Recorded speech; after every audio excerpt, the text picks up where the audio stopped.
আসসালামু আলাইকুম। এবারে টি-20 বিশ্বকাপের ফাইনাল ম্যাচের কথা। লং অফের সীমানায় দুর্দান্ত এক ক্যাচ নিয়ে দক্ষিণ আফ্রিকার কাছ থেকে ১০০ বলে বিশ্বকাপটাই কেড়ে নিয়েছিলেন সূর্যকুমার যাদব। আর সূর্যকুমার যাদবের সেই ক্যাচ ধরা নিয়ে বেশ বিতর্ক চলছিল ক্রিকেট পাড়ায়। অনেকেই মনে করছেন সূর্যকুমার যাদবের সেই ক্যাচটি ছক্কা হয়েছে। ক্যাচ ধরতে গিয়ে সূর্যকুমার যাদব এর পা বাউন্ডারি লাইন স্পর্শ করেছে। এই নিয়ে বেশ আলোচিত হচ্ছিল ক্রিকেট পাড়ায়, যা এখন অব্দি আলোচনা হচ্ছে। অবশেষে বিশ্বকাপ জেতা ১১ দিন পর সেই ক্যাচ নিয়ে কথা বলেছেন সূর্যকুমার যাদব।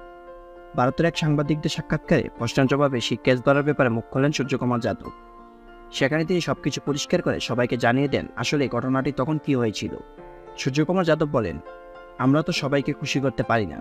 যখন বলটা ধরেছিলাম তখন আমার পা বাউন্ডারিতে লাগেনি। আমার সেই মুহূর্তে যেটা ঠিক মনে হয়েছিল সেটাই করেছি। ঈশ্বর আশীর্বাদ করেছেন, বলটা আমার দিকে এসেছিল। ক্যাচ ধরার জন্য আমার সেরাটা দিয়েছি। বারবার রিপ্লেতে বোঝা গিয়েছে ক্যাচ নিয়ে কোনো সমস্যা ছিল না, পরিষ্কার ক্যাচ ধরেছি।